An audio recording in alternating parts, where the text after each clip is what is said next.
So, Charlie, you were born on the first day of 1924. You have seen a century of history. Do you ever stop? Not only that, I lived in the aftermath of a previous century of history.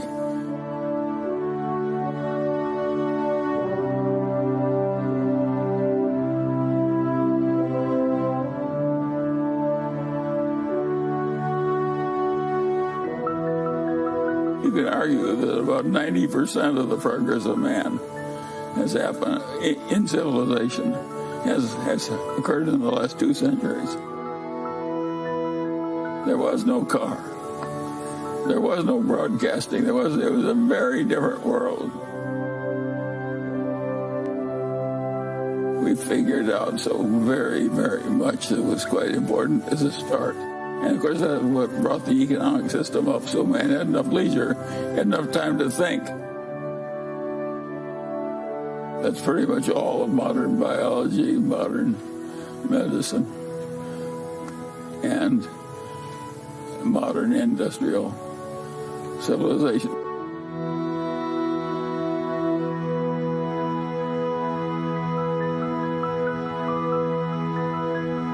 Just imagine what the world would be like.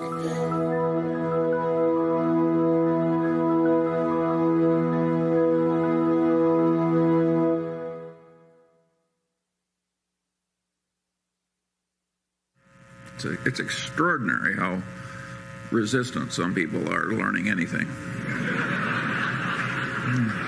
Competency is a relative concept.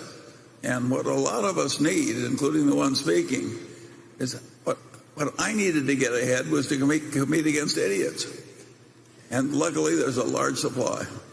And everybody wants fiscal virtue, but not quite yet. They're like that guy who felt that way about sex. He was willing to give it up, but not quite yet. Yeah, I think you would understand any presentation using the word EBITDA. If every time you saw that word, you just substituted the phrase bullshit earnings. I knew he'd do it sooner or later, folks. I like cryptocurrencies a lot less than you do. And so, to me, it's just dementia. And I think the people who are professional traders that go into trading cryptocurrencies, it's just disgusting. It's like somebody else is trading turds and you decide I can't be left out.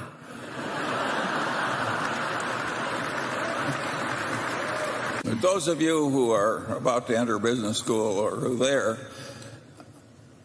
I recommend you learn to do it our way, but at least until you're out of school, you have to pretend to do it their way.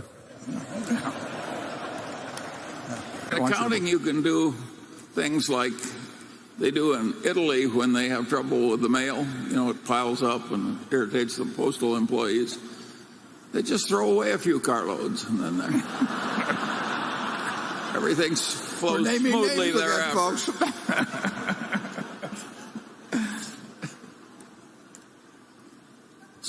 That happened in some unnamed international country. Yeah, Italy.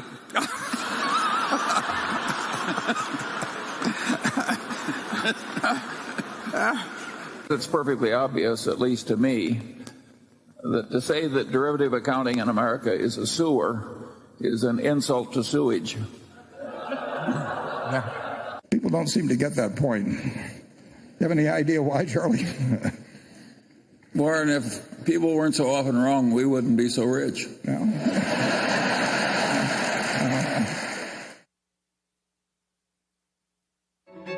Before Ben and Jerry, Oprah and Gail, or Sergey Brin and Larry Page, there was Warren Buffett and Charlie Munger.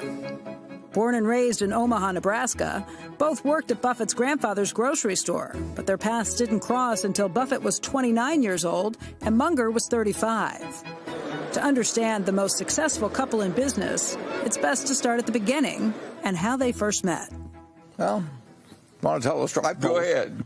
There was a doctor couple, very prominent in Omaha, and His name was Eddie Davis. Her name was Dorothy Davis. And it was Mrs. Davis that called me, naturally. She did everything. And she said, we've heard that you manage money, and we'd be kind of interested in listening to your story about how you do it and what we might do with you. So I went over, and I talked to him, and I was all full of myself. And I couldn't talk fast enough about stocks in those days. And Dorothy Davis, very smart, and she listened to every word. And the doctor was kind of over in the corner spinning a yo-yo or something, and not paying much attention. And the wife looked over at the doctor, and he said, I'm going to give him $100,000. And I was managing about $500,000 at the time, so it was a big deal. And in a very nice way, I said, Dr. Davis, I said, you really haven't paid much attention to what I've been saying and everything. I kind of like to know why you're giving me this $100,000. It was much more modest than that, the way I edged into it. And Dr. Davis looked at me and he said, well, he says you remind me of Charlie Munger. And I said, well, I don't know who Charlie Munger is, but I like him. And it sort of became their mission that sometime they wanted to get me and Charlie together. So Charlie, in 1959, his dad died, and he came back to Omaha. His mother lived there, and the Davises really got us together. And so they arranged a dinner. About 5 minutes into it, Charlie was sort of rolling on the floor laughing at his own jokes, which is exactly the same thing I did. So I'm not going to find anything out like this. And we just hit it off. Charlie, what did they first tell you about Warren? How did they describe him to you? Well, the Davises were like a second set of parents to me. There were two sets of three children. My father's best friend was Eddie Davis. My mother's best friend was Mrs. Davis. I lived in that house back and forth as though it were an alternate house of the Mungers. And Mrs. Davis gave me the honor of switching my legs when I misbehaved, just as if I were one of her own. You probably gave her plenty of cause. So anything the Davises asked me to do, I was going to do. What did you think of Warren when you first met him? We got along fine. Oh, well.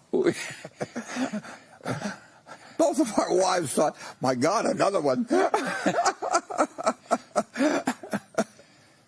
What I like about Warren is the irreverence. We don't have automatic reverence for the pompous heads of all civilization. Is that something that came with age, or you guys were born with that? We were kind of always the way. We were a little more extreme. I've learned to behave a little bit better. Charlie really hasn't learned to be much better. But, I just knew instantly Charlie was the kind of guy that I was going to like and I was going to learn from. But, it wasn't anything calculated decision or anything like that. It was natural. And we have had nothing but fun.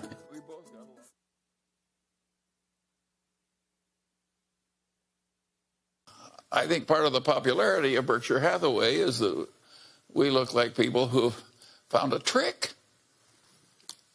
It's not brilliance, it's just avoiding stupidity. And you say, well, it's the same thing, just stated differently. Well, maybe it's the same thing, just stated differently, but you understand it better if you go at it the way we do. It's to identify the main stupidities that do bright people in, and then organize your patterns of thinking and development so you don't stumble into those stupidities.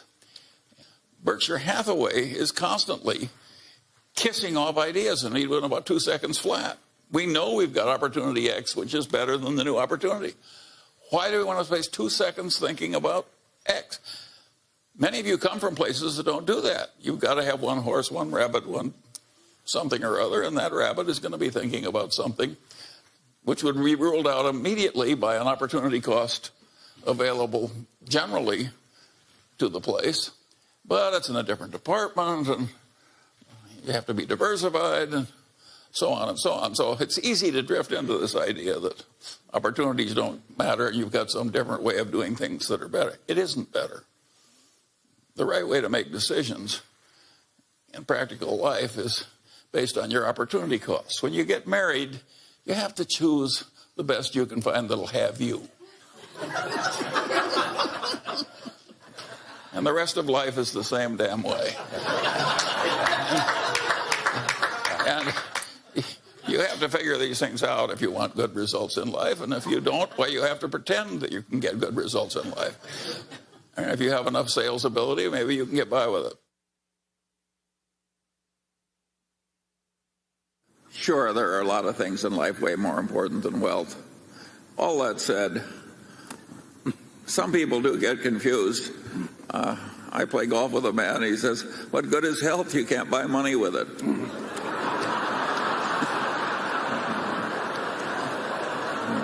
If I can be optimistic when I'm nearly dead, surely the rest of you can handle a little inflation. If you mix the mathematics of the chain letter or the Ponzi scheme with some legitimate development like the development of the internet, you are mixing something which is wretched and irrational and has bad consequences with something that has very good consequences. But you know, if you mix raisins with turds, they're still turds.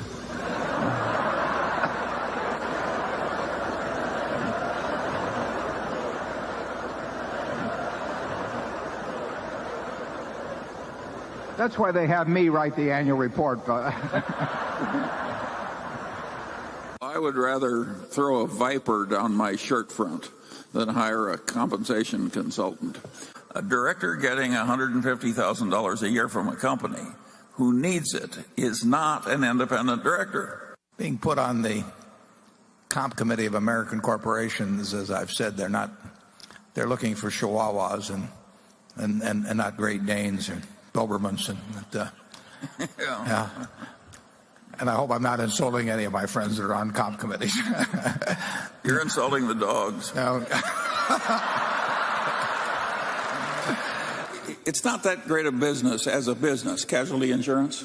It's a tough game. There are temptations to be stupid in it. It's like banking. Once I asked the man who just left a large investment bank, and I said, "How does your firm make its money?" He said, "Off the top, off the bottom, off both sides, and in the middle." The general system for money management requires people to pretend that they can do something that they can't do, and to pretend to like it when they really don't. And I think that's a terrible way to spend your life, but it's very well paid.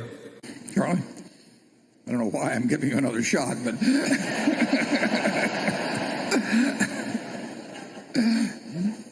I think I've offended enough people. right. There's 2 or 3 in the balcony.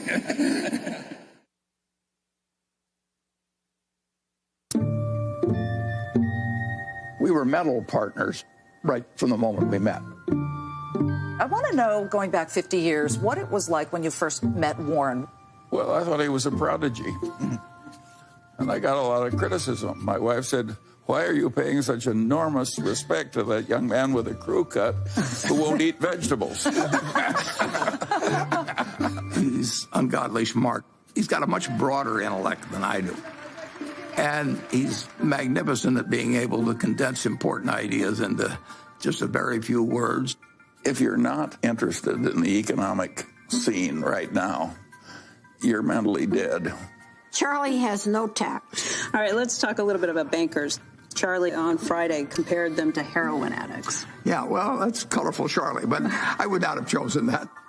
I once wrote of him that when they handed out humility, he didn't get his fair share.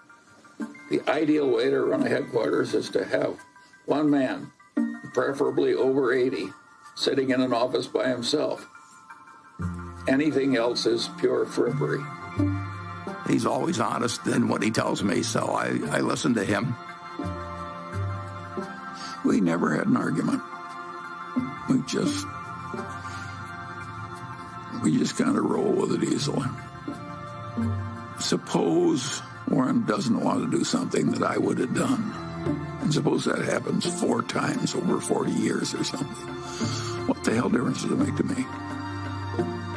Net, the record is working out fine.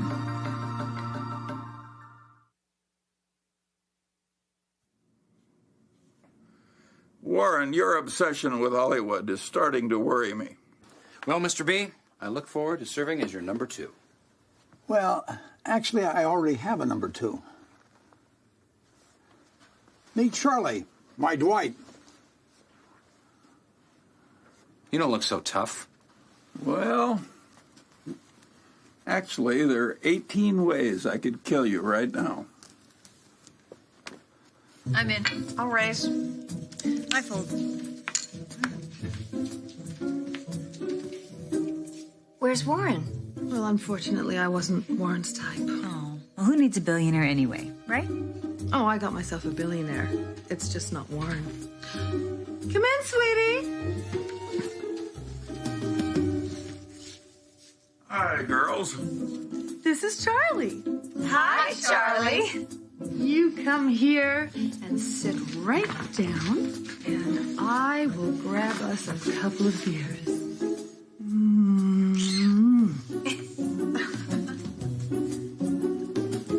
Deal me in. Is this really Jamie Lee Curtis? Is this really Mr. Munger, excuse me. Please call me Jamie as long as I can call you Charlie. Hi, Charlie. I'm Susan Lucci. Oh, haven't you heard about the deal between Warren and me?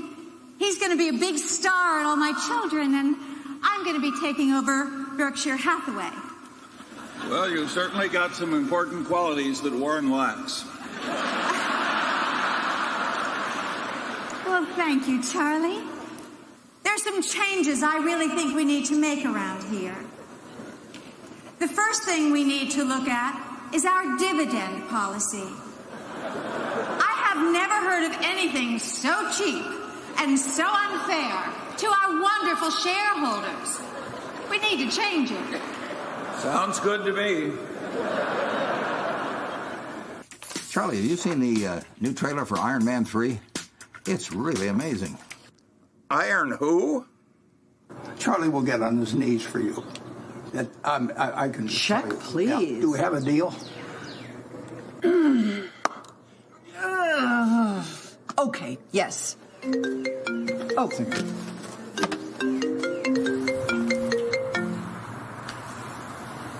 Charlie, it's about time. I'm right up. Oh, is that Charlie? Oh, give me the phone. Give me the phone. Give me the phone. Charlie, it's Jamie. Oh, it's so great talking to you, too. 1, 2, 3. Heisenberg. Jesse. All right. I'm going to call my partner and have him draw up the papers. Wait a minute. Did you just put that piece of brittle back in the batch? That's right there. Contaminated the whole thing.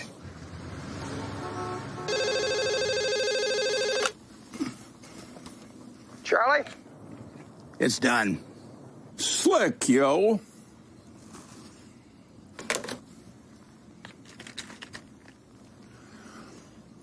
Brittle, bitches.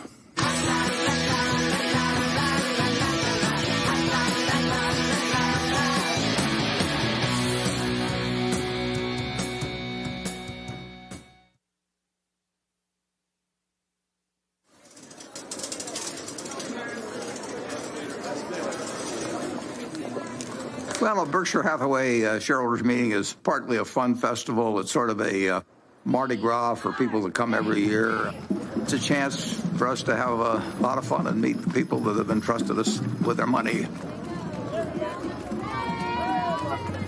Well, we used to have just 30 people in a cafeteria, and now we have this huge public spectacle. Celebration is part of making a group of people work well together. It's a celebration.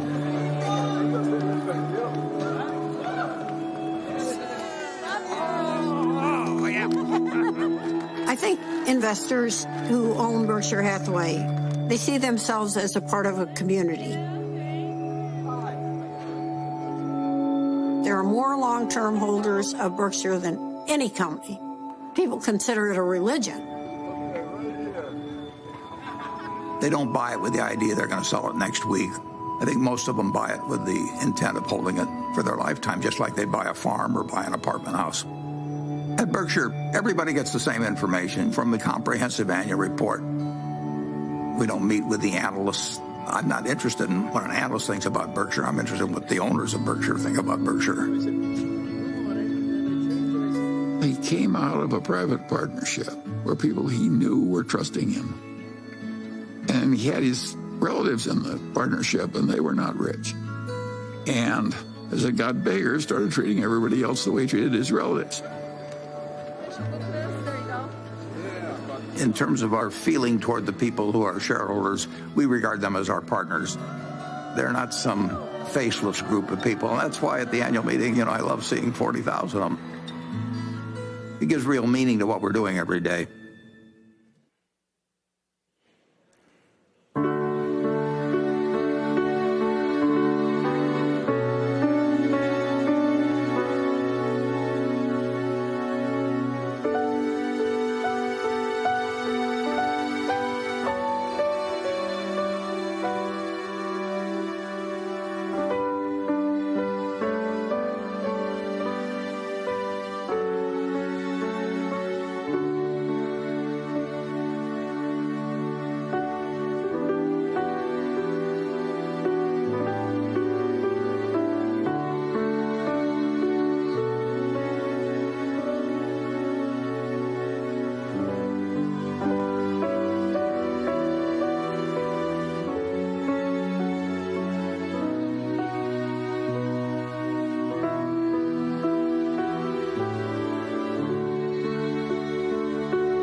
Warren Buffett.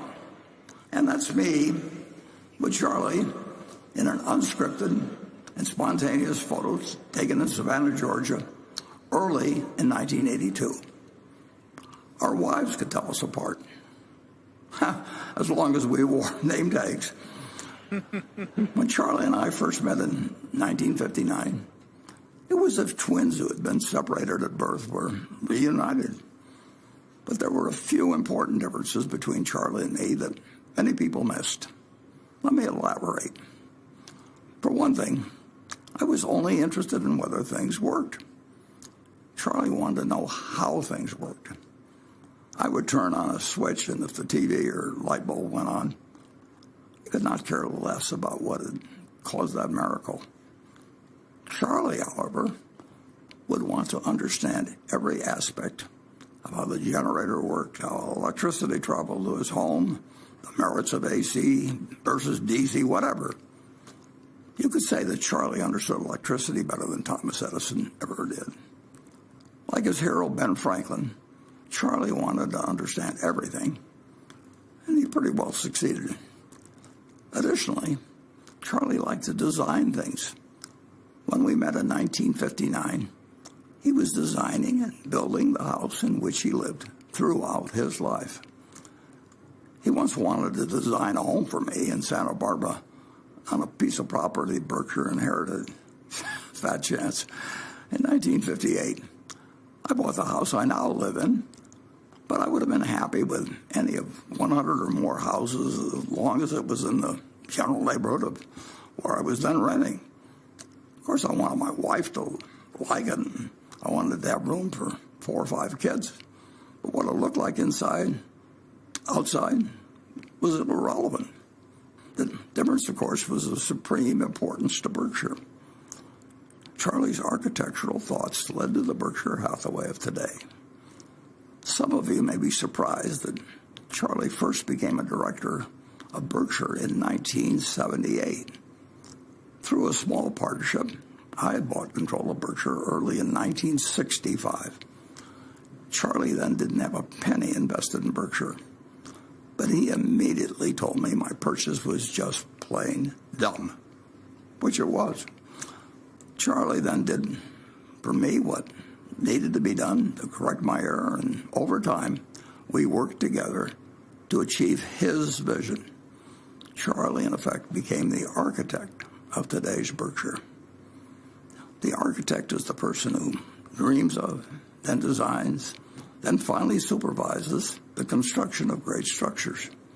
The carpenters and the roofers, that's me, are needed, but the architect is the genius who provides the blueprint. Berkshire has become a great company with a unique group of owners. The directors of Berkshire are the trustees of the structure Charlie designed that lives beyond his lifetime and will live far beyond mine. I'm now going to introduce these directors and give you a short first quarter report and the outlook for the company. After that, we will take your questions. Please turn up the lights, and I hope you'll join me in applauding Charlie Munger, the architect of Berkshire.